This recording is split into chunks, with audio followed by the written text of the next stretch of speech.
Hey you guys, what's going on? How's everybody been?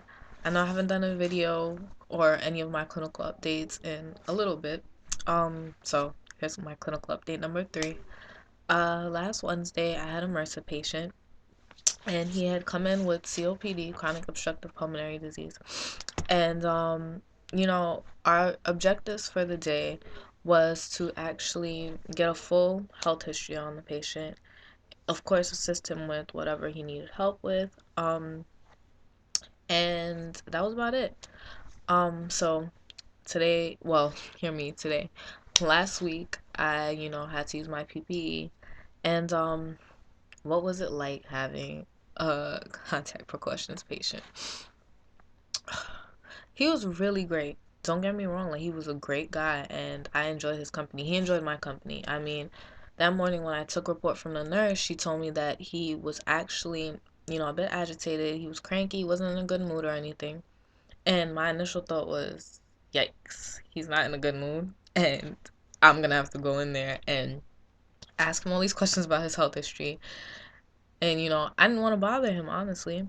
But, it had to get done. So I went in there, I smiled, said good morning, asked him how he was doing. And he's like, I'm okay. He's like, I want to get out of here. Because he had been in there for about 7 or 8 days. And I went in there, being as we were definitely focusing on assessment as well. I was just observing him and, asking him questions and, um, his breathing was definitely irregular. And I took his vital signs and he had a slight, very, very slight temperature, very slight. So it wasn't anything too crazy, just something that we watched. And, again, his breathing was irregular. His pressure was all right. It wasn't anything, crazy as well either. It was okay. Um, and what I did was I just sat down and I spoke to him. And as I started talking, he started to get more comfortable, more relaxed, and he really liked having me around. He was talking so much about his past. He was in the military and, he was getting a bit emotional about that. And he was telling me about his wife and, his kids and the foods he enjoyed and so many different things. Now, one of the hardest parts of dealing with him was not putting on the PPE. It was actually getting the information that I did need out of him because he kept veering off topic. And again, he was a great guy, great conversation. Like, I learned a lot about history and I learned so many different things, even looking into future nursing schools and colleges, a bunch of different stuff. But I needed to know, do you have hypertension? Do you have diabetes? Have you ever had any surgeries? And I would ask these questions and he would give kind of vague answers. So my advice to you nurses and you nursing students out there, when you're doing the health history, because you have to get all the information done, regardless, you have to get the information about the patients. And what I say is make sure you follow up. If you ask, do you have any heart problems? And they say, oh, just a little something here and there. What you have to do is, and let's say they veer off topic and start talking about what they want to have for lunch that day. Because he kept talking about the steak he wanted to have, and it was just too much. Um, find a way to get back, kind of nod. Okay, yeah, I know you want to have that steak when you get out of here, da da da. But you mentioned that you had some type of heart problems. Exactly what was that? You got to kind of bring him back in. It's like a kid that has a short attention span, because I guess, he doesn't have a lot of company. His wife comes and sees him every day, but other than that, nobody's really there to talk to him. So I was there, and he just wanted to tell me everything about him and everything he loved to eat and where he wanted to go and all about his life in the past, and how he was the owner of this company and ran this, that, and the third, and this guy. Like I said, I learned so many life lessons that day. And eventually, by the end, I did get all of my health history questions answered. Not to the extent that I wanted, because again, he kept veering off topic, and I'm still trying to learn the nice, right way to really bring him back in. The only way I got so far is what I just told you guys, kind of just, so you mentioned earlier, that kind of thing.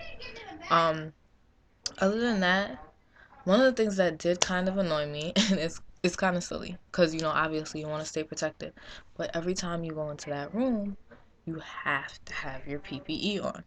So it's like I would leave the room, I'd stay there for a good enough amount of time just to kind of make sure I didn't have to run back in. But I must have changed in and out of PPE 4 times that day, maybe 5, because I would go in, do what I had to do, stay for like a half hour, a few minutes, whatever, come out, and go look at his chart or whatever and take notes or go somewhere that my instructor needed me to be. Okay, then I would leave. And all of a sudden he'd need me again. I have to run back in there, get gowned up again. It was just a whole lot. So it's a plus. It's like a win-lose situation. You want to stay protected, you have to stay protected. But it is annoying putting it on and taking it off, and putting it on and taking it off, and putting it on and taking it off. Um, what else happened that day? Oh, so, after I finished completely with him, my instructor, she called me and a few other students because there was a patient with dementia. We didn't know that at the time, though, but there was a patient with dementia, and her linens were soiled and her gown was soiled. She actually didn't have any adult briefs on, and the woman was in a posy restraint, and my instructor wanted us to come in and help her change the linens and everything. So we get in there, and we're just thinking this is, a regular woman. Of course, she's in the posy restraint. I mean, that should have been a red flag to me at first, and it kind of was. But again, I didn't know exactly what she had, so I didn't want to jump to conclusions or make any assumptions. And we start talking to her, and she's screaming, "No, I don't want you to change me. I just want my son. I don't want clean sheets. I just want my son." And she's just really going off. So my instructor is like, she asked her, do you know where you are? Yes, what she said? She said she was like at home or something like that. Or she said she was across the street from the school, something like that. And my instructor's like, okay. At that point, ding, ding, ding. If you don't know where you are, something's wrong with this woman. She has dementia of some sort, whatever the case is. She kept saying she wanted her son. Her son was in the next room at the school. Her son was principal of the school, something to that extent.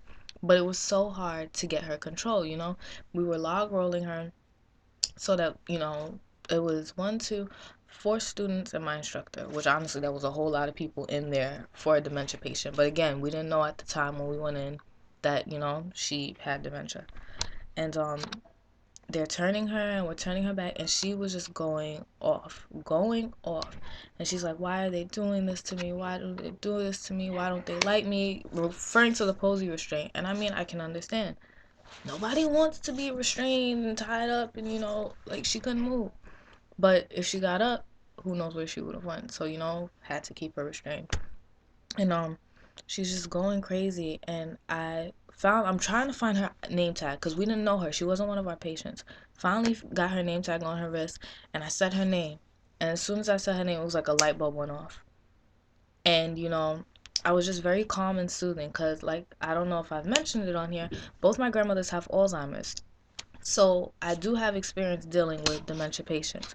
And I mean, this is from when they were initially diagnosed to now, where they're both in very late stages.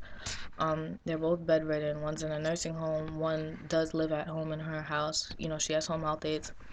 And they're in a very vegetative state at this point. I mean, one of my grandmas, she can't eat on her own. Well, she can eat. You feed her, she'll eat. The other one has a feeding tube. But again, I do have experience dealing with a dementia patient. So I was just very calm and soothing. And, I said her name. And she says, oh, I'm so sorry. Da, da, da, da. She's apologizing. I said, no, it's okay. You didn't do anything wrong. So that was a way for me to kind of calm her down and bring her back in, kind of relax her. And that made me feel good. I mean, my instructor, she pointed it out that day when we had post conference. And then she actually brought it up again today in class. That was Wednesday. Today's Monday, and I was just I'm very humble and modest, so she's saying it in class, and I'm just kind of like, everyone's looking at me, and I just kind of smile, like, yeah, that was me, I guess. But, that made me feel good. So, Wednesday was a good day. It was very eventful. It was long, of course, clinical is long as usual, but it was a good day, and that was my experience. So if you guys have any questions or anything, of course I'm always open to video requests, questions. You can message me on here. I have my Skype, Twitter, have my little Tumblr thing going on too. It's kind of cute. But yeah, just hit me up. Thank you guys so much for watching. Thank you for your support. Please like my videos if you enjoyed them. Tell your friends to subscribe if they're into nursing. And see you guys next time, okay? Bye. So another thing I forgot to mention is memorization and recall. Because of course, dealing with a contact with questions patient PPE, you can't really go into the room with, a notepad, a pen, pencil, and all that crazy good stuff. So I had to memorize and remember a lot of what my patient told me. And I don't know how I did it, honestly. I don't know how I did it.